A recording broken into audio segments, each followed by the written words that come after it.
ବନ୍ଧୁମାନେ, ତୁଳସୀର ମଞ୍ଜରୀ ବା ଜଟା ଆପଣଙ୍କୁ କରିପାରେ ମାଲାମାଲ। ଯଦି ଆପଣଙ୍କ ତୁଳସୀ ଗଛରେ ମଞ୍ଜରୀ ଆସିସାରିଛି, ତେବେ ବୁଝିଯାଆନ୍ତୁ ଆପଣଙ୍କ ଘରର ଶୁଭ ସମୟ ଆରମ୍ଭ ହେବାକୁ ଯାଉଛି।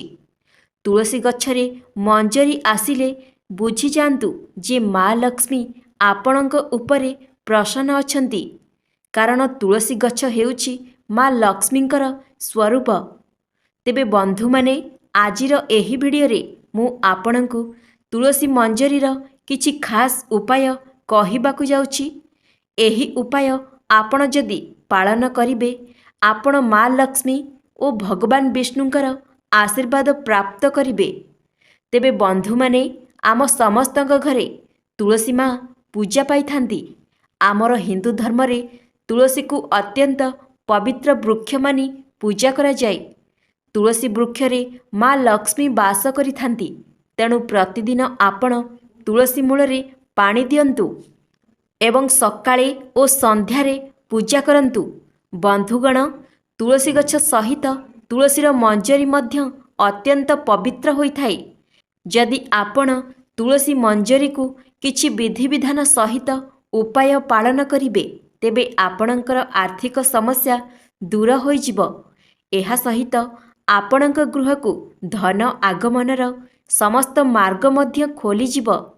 ଅଟକିଥିବା କାର୍ଯ୍ୟ ମଧ୍ୟ ଖୁବ୍ ଶୀଘ୍ର ସମାଧାନ ହୋଇଯିବ। ତୁଳସୀ ମଞ୍ଜରୀର ଏହି ଉପାୟ ପାଳନ କରିଲେ ଆପଣଙ୍କର ସୁଖ ସମୃଦ୍ଧିର, ଧନ ଐଶ୍ୱର୍ଯ୍ୟର ବୃଦ୍ଧି ଘଟିବ। ଆପଣ ଧନବାନ ହୋଇଯିବେ। ଆପଣଙ୍କ ଘରର ସଦସ୍ୟମାନେ ବହୁତ ଉନ୍ନତି କରିବେ। ତେଣୁ ଏହି ଉପାୟ ଜାଣିବା ପାଇଁ ଭିଡ଼ିଓଟିକୁ ଶେଷ ପର୍ଯ୍ୟନ୍ତ ନିଶ୍ଚୟ ଦେଖନ୍ତୁ। ତେବେ ବନ୍ଧୁଗଣ, ଯେତେବେଳେ ଆପଣଙ୍କ ତୁଳସୀ ଗଛରେ ମଞ୍ଜରୀ ଆସିସାରୁଛି, ତେବେ ତାକୁ ତୋଳି ନେଇଯାଆନ୍ତୁ। ସେହି ମଞ୍ଜରୀକୁ କେବେ ବି ବାହାରେ ଫୋପାଡ଼ନ୍ତୁ ନାହିଁ, ବରଂ ତାକୁ ନାଲି କପଡ଼ାରେ ବାନ୍ଧି ଠାକୁର ଘରେ ରଖିଦିଅନ୍ତୁ। ବନ୍ଧୁଗଣ, ଆଜିକାଲିକା ଜୀବନରେ ସୁଖରେ ରହିବାକୁ ହେଲେ ମନୁଷ୍ୟକୁ ଟଙ୍କାର ଆବଶ୍ୟକ ହୋଇଥାଏ। ଆପଣ ଯଦି ଧନ ପ୍ରାପ୍ତି କରିବାକୁ ଚାହୁଁଛନ୍ତି, ତେବେ ସେହି ତୁଳସୀ ମଞ୍ଜରୀକୁ ନାଲି କପଡ଼ାରେ ବାନ୍ଧି ଆଲମାରିରେ ରଖିଦିଅନ୍ତୁ। ନହେଲେ ଆପଣ ଯେଉଁଠି ସୁନା ରୂପା ଟଙ୍କା ପଇସା ରଖୁଛନ୍ତି, ସେହି ଜାଗାରେ ରଖିଦିଅନ୍ତୁ।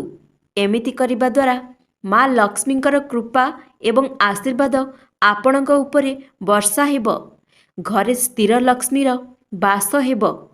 ବନ୍ଧୁମାନେ, ଯଦି ଆପଣ ଯେତେ ରୋଜଗାର କରିଲେ ମଧ୍ୟ ଆପଣଙ୍କୁ ଧନର ଅଭାବ ହେଉଛି, ଆପଣଙ୍କ ପର୍ସ ଖାଲି ହୋଇଯାଉଛି, ଅନାବଶ୍ୟକ ଖର୍ଚ୍ଚ ଆପଣଙ୍କର ବଢ଼ିବାକୁ ଲାଗୁଛି, ତେବେ ଆପଣ ତୁଳସୀର ମଞ୍ଜରୀକୁ ଆପଣଙ୍କର ପର୍ସରେ ରଖନ୍ତୁ ଏବଂ ଧ୍ୟାନ ରଖିବେ ଯେ ଆପଣଙ୍କ ପର୍ସ ଯେମିତି ଚମଡ଼ାରେ ତିଆରି ହୋଇନଥାଏ।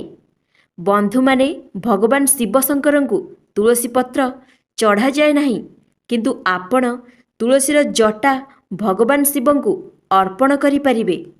ଏହି ଉପାୟ କରିଲେ ଆପଣ ପାରିବାରିକ ସୁଖ ଲାଭ କରିବେ।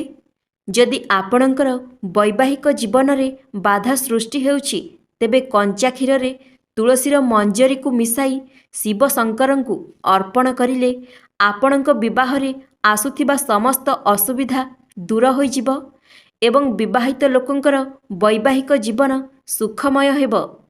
ବନ୍ଧୁମାନେ, ଯଦି ତୁଳସୀର ମଞ୍ଜରୀକୁ ଭଗବାନ ବିଷ୍ଣୁଙ୍କୁ ଅର୍ପଣ କରିବେ, ତେବେ ଆପଣ ମୋକ୍ଷ ପ୍ରାପ୍ତି କରିବେ। ଅର୍ଥାତ୍ ସେ ବ୍ୟକ୍ତି ପୁଣି ଥରେ ଜନ୍ମ ନ ହୋଇ ଜୀବନ ମରଣ ଚକ୍ରରୁ ମୁକ୍ତି ପାଇଯିବେ ଏବଂ ସେ ବ୍ୟକ୍ତିକୁ ବୈକୁଣ୍ଠରେ ସ୍ଥାନ ମିଳିଯିବ। ବନ୍ଧୁମାନେ, ଯଦି ଆପଣଙ୍କର ଆର୍ଥିକ ସ୍ଥିତି ମଜବୁତ ନାହିଁ, ଧନଜନିତ ସମସ୍ୟାରେ ଆପଣ ସାମ୍ନା କରୁଛନ୍ତି, ତେବେ ଗୁରୁବାର ଦିନ ମା ଲକ୍ଷ୍ମୀଙ୍କୁ ତୁଳସୀର ଜଟା ନିଶ୍ଚୟ ଅର୍ପଣ କରନ୍ତୁ। ଏହି ଉପାୟଟି କରିଲେ ଆପଣଙ୍କ ଘରକୁ ଧନ ଆଗମନର ସମସ୍ତ ମାର୍ଗ ଖୋଲିଯିବ ଏବଂ ଆପଣଙ୍କର ଆର୍ଥିକ ସ୍ଥିତି ମଧ୍ୟ ମଜବୁତ ହୋଇଯିବ। ଏହା ବ୍ୟତୀତ ତୁଳସୀର ପତ୍ରକୁ ଏକ ହଳଦିଆ କପଡ଼ାରେ ବାନ୍ଧି ଗୁରୁବାର ଦିନ ନିଜର ଆଲମାରିରେ ରଖିଦିଅନ୍ତୁ। ଆପଣଙ୍କୁ କଦାପି ଧନର ଅଭାବ ହେବ ନାହିଁ। ତୁଳସୀର ମଞ୍ଜରୀ ଧନକୁ ଆକର୍ଷଣ କରିଥାଏ।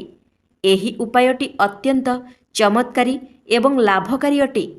ଘରର ଉତ୍ତର ପୂର୍ବ ଦିଗକୁ, ଯାହାକୁ ଆମେ ଐଶାନ୍ୟ କୋଣ କହିଥାଉ, ଏହି ଦିଗକୁ ବାସ୍ତୁଶାସ୍ତ୍ର ଅନୁସାରେ ଅତ୍ୟନ୍ତ ଶୁଭ ମାନାଯାଏ।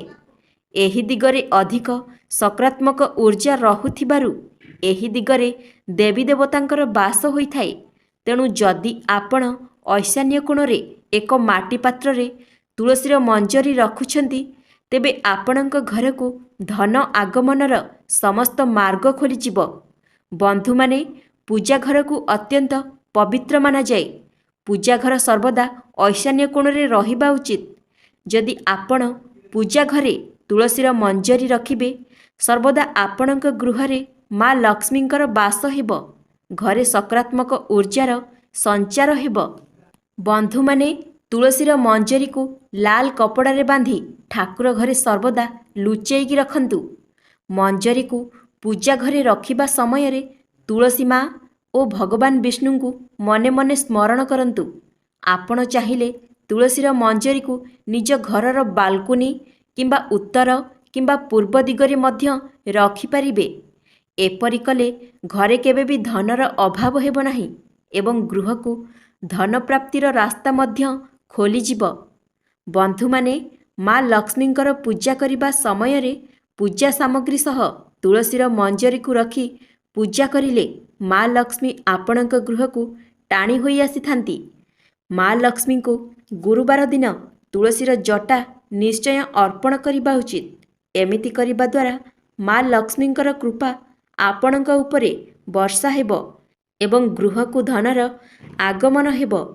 ବନ୍ଧୁମାନେ, ଯଦି ସର୍ବଦା ଆପଣଙ୍କ ଘରେ କଳହ ଅଶାନ୍ତି ଲାଗି ରହୁଛି, ଆପଣ ସର୍ବଦା ମାନସିକ ଚିନ୍ତାରେ ବ୍ୟସ୍ତ ରହୁଛନ୍ତି, ତେବେ ଗଙ୍ଗା ଜଳ ସହ ତୁଳସୀର ମଞ୍ଜରୀ ମିଶାଇ ଘରର ଉତ୍ତରରେ ରଖନ୍ତୁ ଏବଂ ସେହି ଜଳକୁ ପ୍ରତିଦିନ ଗାଧୋଇ ସାରି ଘରର ଚାରିଆଡ଼େ ସିଞ୍ଚନ କରନ୍ତୁ।